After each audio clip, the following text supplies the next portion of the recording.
بسم اللہ الرحمن الرحیم۔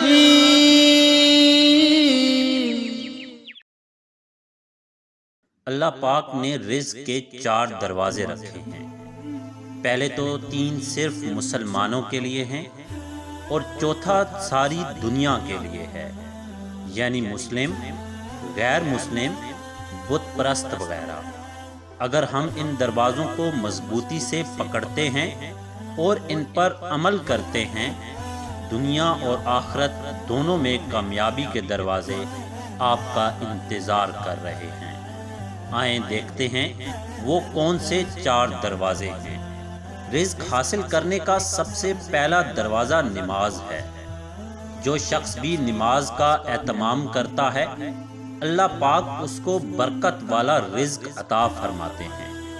اہتمام یہ ہے کہ نماز کے وقت سے پہلے یا وقت ہوتے ہی اس کی تیاری میں لگ جانا اور وقت پر نماز ادا کرنا۔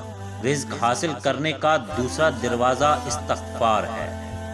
جو شخص کثرت سے استغفار کرتا ہے، اللہ پاک اسے غیب سے رزق عطا فرماتے ہیں، کیونکہ ایک حدیث کا مفہوم ہے کہ جو کثرت سے استغفار کرتا ہے، اللہ پاک اسے ہر غم سے نجات عطا فرماتے ہیں، ہر پریشانی میں رستہ دیتے ہیں اور ایسی جگہ سے رزق عطا فرماتے ہیں جہاں اس کا گمان بھی نہ ہو۔ علماء کرام فرماتے ہیں کہ کثرت کا مطلب ہے کہ کم از کم 300 مرتبہ۔ تو جو شخص روزانہ 300 مرتبہ استغفار کرتا ہے، انشاءاللہ اسے بہترین رزق ملے گا۔ رزق حاصل کرنے کا تیسرا دروازہ ہے تقوی۔ تقوی کے معنی گناہوں سے بچنا ہے۔ یاد رہے کہ مسلمان کے ذمہ ہر نیکی کرنا نہیں، لیکن ہر گناہ سے بچنا ہر مسلمان کے لیے لازم ہے۔ جو ہر گناہوں سے بچتا ہے وہ اللہ کے ہاں متقی کہلاتا ہے۔ اس کا آسان طریقہ یہ ہے کہ ہم ہر کام کرنے سے پہلے یہ دیکھ لیں کہ اس کام سے اللہ اور اس کے رسول نے منع تو نہیں فرمایا۔ اگر منع فرمایا ہے تو ہم رک جائیں۔ تو جو تقوی اختیار کرے گا، اللہ اسے بغیر محنت کے رزق عطا فرمائیں گے۔ جو اللہ کا ہو جاتا ہے تو پھر اللہ اپنے بندوں کو اس کی خدمت پر مامور فرما دیتے ہیں۔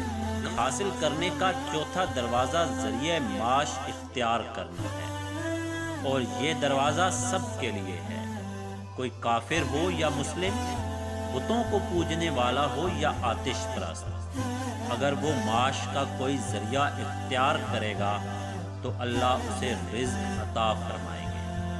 افسوس اس بات پر ہے کہ مسلمانوں کی اکثریت نے پہلے 3 دروازے بھلا دیے اور آخری دروازے کو ہی لازمی سمجھ لیا، جبکہ ان 3 دروازوں سے رزق حاصل کرنا بہت ہی آسان ہے۔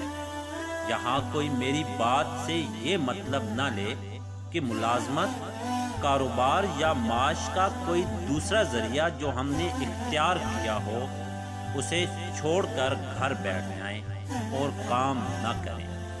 لیکن اگر ہم چوتھے دروازے کے ساتھ ساتھ پہلے 3 دروازوں کو بھی استعمال کریں تو تھوڑی سی محنت میں ہی زیادہ رزق ملے گا۔ ہماری مشقت کم ہو جائے گی اور ہماری کمائی غیر ضروری جگہوں پر نہیں لگے گی اور ہمارا مال ضائع نہیں ہوگا۔ مثال آپ کے سامنے پیش کرتا ہوں۔ گھر میں رکھی ہوئی مرغی کو خوراک کے ایک جگہ برتن میں رکھ دیں تو کم وقت اور کم مشقت میں وہ اپنا پیٹ بھر لے گی، لیکن اگر وہی خوراک آپ سین میں بکھیر دیں تو اس کو کھانے میں وقت بھی زیادہ لگے گا اور مشقت بھی زیادہ کرنی پڑے گی۔ تو ناظرین، فیصلہ آپ نے کرنا ہے کہ کون سا دروازہ اختیار کرنا ہے، آسان یا مشکل۔ پہلے 3 دروازے اللہ نے صرف مسلمانوں کے لیے رکھے ہیں اور چوتھا دروازہ سب کے لیے ہے، چاہے مسلمان ہے یا کافر۔ لیکن پہلے 3 دروازے آسان ہیں اور چوتھا دروازہ مشکل ہے۔ اس میں مشقت بھی زیادہ ہے۔